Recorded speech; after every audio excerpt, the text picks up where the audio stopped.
لا يزال الخير حيا لا يزال إن في الدنيا سلاما وظلال أخبر الأيام أنها في وصال قم بنا وانظر لآيات الجمال بسم الله الحمد لله والصلاة والسلام على رسول الله. Biz Al-Fiqhul Muyassar kitabını okudarga жалғастырамыз. Бүгінгі тақырып Мандубатул азан. Азанның мустахаб амалдары. Тустахаббул умурул атияту фил азан. Азанда келесі істер мустахаб болып есептеледі. Яғни жақсы көрілген амал болып есептеледі. Біріншісі айякунал муаззину аля вудуин. Азаншы дәретті болуы дейді. Жалпы азан шақыру үшін дәрет шарт емес. Дәретсіз де азан шақыра беруге болады, бірақ азаншының дәретпен шақыруы мустахаб болады екен. Екіншісі айякунал муаззину алиман бис-суннати ва ауқатис-салах. Азан шақырушы адам сүннетті және де намаз уақыттарын жақсы білуі керек. Жалпы бұл жерде сүннет дегендегі мақсат фих. Фих мәселесін қай кезде дәрет бұзылады, қай кезде дәрет бұзылмайды. Жалпы сондай тіпті намазды қалай оқу керек, намаздың шарттары қандай, намаз бұзатын нәрселер қандай. Осындай жалпы фихтан хабар бар адам болуы мустахаб болып есептеледі екен. Үшіншісі айякунал муаззину салихан. Және де азан шақырушы адам салихалы адам болу керек, ізгі адам болу керек. Ай ястақбилал қиблата индал азан. Азан шақыру кезінде азаншы қыблаға бет бұру керек. Яғни қыбла жаққа қарай жүзін қарата отыра азан шақыруы мустахаб болып есептеледі. Ай яджала исбаайхи фи узунайхи. Екі саусағын жаңағы екі құлағына кіргізіп азан шақыруы мустахаб болып есептеледі. Енді сонымен қатар айюхаувила ваджхаху яминан иза қала хайя аля салах.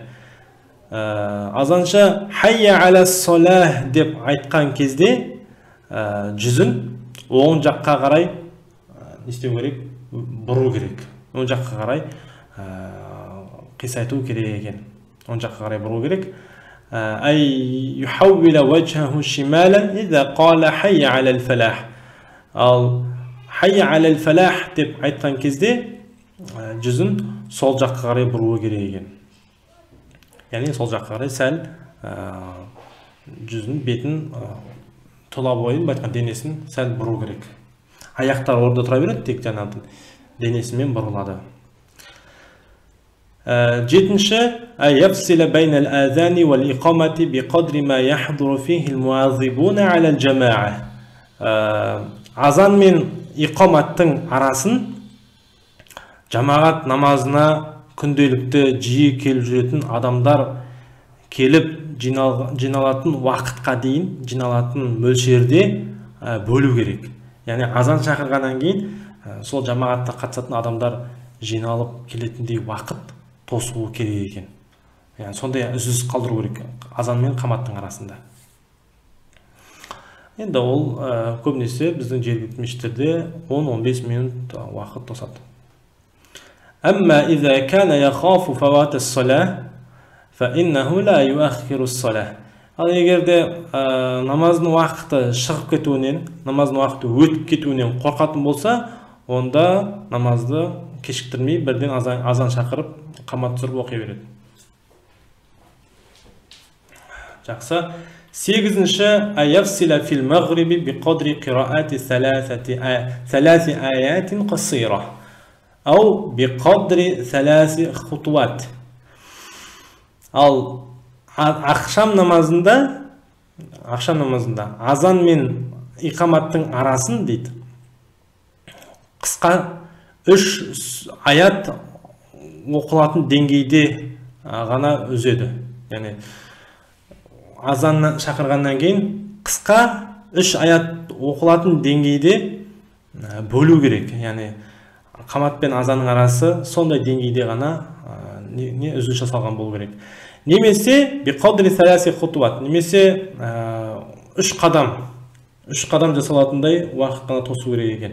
Содан кейін бірден қамат түсірілу керек. Бұл енді мустахаб. 9-шы юстахаббу лиллази сами'ал азани ай ямтани'a ан шуғли. Мустахаб жақсы амал болып есептеледі. Азан естіген адам үшін істеп атқан ісінен тыйылуы. Қандай да бір іспен, бір нәрсемен шұғылданып жатсаңыз, тіпті сіз Құран оқып отқан болсаңыз да, адам ойлайды ғой кейде, Құран оқып отырмын, мен жақсы амал жасап отырмын деп. Бірақ азан шақырған кезде сіз Құраныңыздың өзін тоқтатып, азанды тыңдауы мустахаб болып есептеледі екен. Ва яқула мисля ма яқулухул муаззин. Яғни муаззин, азан шақырушы не айтып жатқан болса, дәл сондай сөзді қайталау керек екен. Естіген адам. Илля аннаху яқулу инда қаулил муаззин хайя аля ссала ва хайя аля фалах. Бірақ та сол азан естуші адам, азаншы хайя аля ссала, хайя аля фалах деп айтқан кезде, ол сөзді қайталамайды. Керісінше былай деп айту керек дейді. Ла хаула ва ла қуввата илля биллах. Міне осы сөзді азан естіген адам айту керек. Осы хайя аля ссала, хайя аля фалах деп азаншы айтады ғой. Сол кезде азанды естіген адам ла хаула ва ла қуввата илля биллах деген сөз айту керек. Мағынасы Аллах тағаламен ғана, яғни Аллах тағаланың қалауымен ғана күш қуат бар дейді. Yani күш қуат жоқ, тек Алланың қалауымен ғана, Алланың жәрдемімен ғана бар дейді. Осындай мағынадағы сөзді айтуымыз керек екен.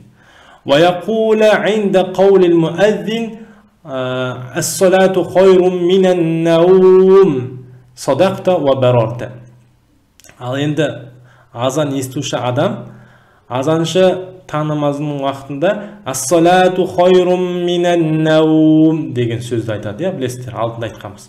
Яғни намаз ұйқыдан да хайырлы деген.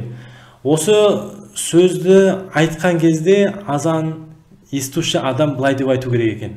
Садақта ва барарта. Яғни шын айттың және де ізгі амал жасадың деген мағынадағы сөз айтады екенбіз. Бұл мустахаб. 10-шы мустахаб يستحب أن يدعو المؤذن والسامع عند الفراغ من الآذان بهذه الكلمات. Азан шақырушы және де азанды естуші адам, азаншы болсын, азанды естіген адам болсын, азанды шақырып болғаннан кейін осы сөздерді айту мустахаб екен. Яғни дұға жасауы былай деп. اللهم رب هذه الدعوة التامة. Мағынасы, Аллахым, осы толық шақырудың Раббысы, вассалатил қаима, және де осы өтелінен деп тұрған, оқылайын деп тұрған намаздың Раббысы. Ати Мухаммаданил василата вал фадила. Ати деген әкел, бер деген мағынада. Яғни Мұхаммедке саллаллаху алейхи вассалам васила вал фадила. Васила вал фадила, яғни артықшылық, кеңшілік, және де васила дегенде Аллах пайғамбарымызға, яғни жәрдем мағынасында. Бұл жерде жәрдем болған васила дегенді қалай жол деп алсақ та болады. Бірақ бұл жерде пайғамбарымызға қатысты васила дегеніміз не екен? Жәрдем, артықшылық, кеңшілік деген мағынада. Кеңшілік бер дейді. Ваб'асху мақаман махмудан аллази вa'адтah. Және де оны, сол пайғамбарымызды